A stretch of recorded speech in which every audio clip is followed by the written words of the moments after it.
ಲಿಂಗಸುಖಸಂಗದಲ್ಲಿ ಮನ ವೇದ್ಯವಾಯಿತು. ಇನ್ನೆಲ್ಲಿ ಅಯ್ಯ ಎನಗೆ ನಿಮ್ಮಲ್ಲಿ ನಿರವಯವವು. ಪರಮಸುಖ ಪರಿಣಾಮ ಮೇರೆದಪ್ಪಿ ನಾನು ನಿಜವನೈದುವ ಥಾವ ಹೇಳ Chennamallikarjuna ಪ್ರಭುವೆ. Meaning of the vachana: seeking guidance for ultimate liberation. In the blissful embrace of the linga, my mind dissolved and became one. Where is there any separate form left for me in you, O Lord? Mind found its peace in the bliss of linga worship. Where shall I dissolve into the void now? Where shall I release myself from the attachments of the physical body?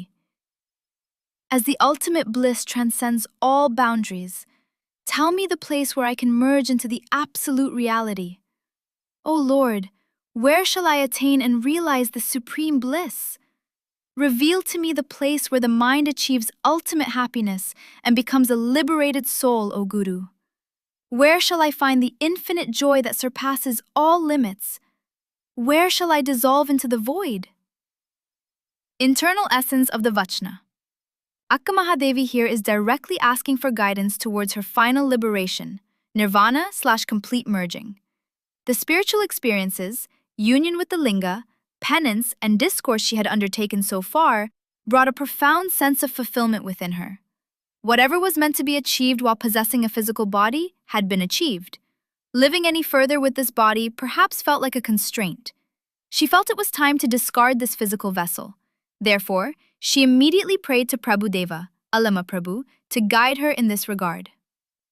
Historical background: the journey to Kalyana and the transformation of Kinari Brahmaya. When Vishwaguru Akkamahadevi set out in search of the path to Sri Shailam, she repeatedly lost her way. As she approached the outskirts of Kalyana near the Triputantaka lake, a lustful man named Kinari Brahmaya intercepted her. However, standing before the brilliance of Akkamahadevi's divine wisdom, he surrendered completely.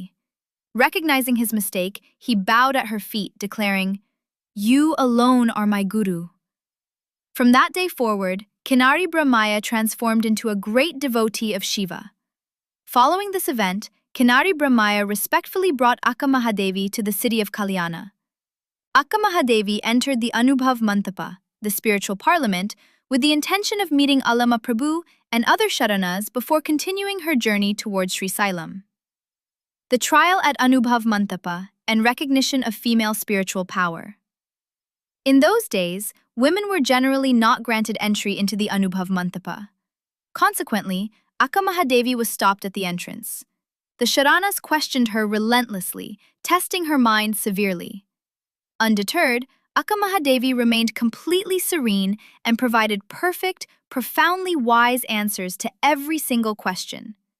Witnessing the depth of her spiritual realization, everyone present was astonished. They wondered in amazement, is it possible for a woman to attain such a supreme spiritual height? Struck by her extraordinary self-knowledge, absolute detachment, and the grandeur of her spiritual practice, Allama Prabhu himself bowed at her feet. With deep humility, Akkamahadevi stepped back, attributing everything solely to the grace of Lord Channamallikarjuna. Looking at her, Allama Prabhu proclaimed, "You are no ordinary being, Mahadevi Akka. I have realized the true glory of female spiritual power."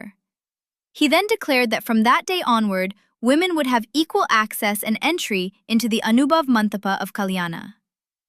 Blessing for the final journey to Sri Sailam. Upon her arrival in Kalyana, Akkamahadevi had already expressed her heartfelt resolve to visit Sri Sailam. Seeing her absolute, unwavering devotion to Channamallikarjuna, Allama Prabhu instructed her to proceed toward the Trikuta mountains, the Kadali forest region. "Go forth, mother! Go forth, mother!" they said, blessing her journey. Akkamahadevi spent a week or two in the company of the Sharanas of Kalyana before embarking on her ultimate journey towards Sri Sailam. Conclusion: as long as a human being is bound by worldly illusion, Maya, they desire to live clinging to the physical body. Once that illusion vanishes, they renounce it, feeling, "This material world is enough." In this world, even to perform a good deed, a person must submit to a fraction of illusion. If the subtle egoistic feeling of, "I am doing all this, it happened because of me," is also considered a form of Maya, then conquering such illusion is indeed an extraordinarily difficult task. However, perfected supreme souls like Akkamahadevi achieve self-realization at a very young age. Through their divine experiences, such great souls stand as a beacon of light for the living beings of this world, guiding them along the path of ultimate liberation.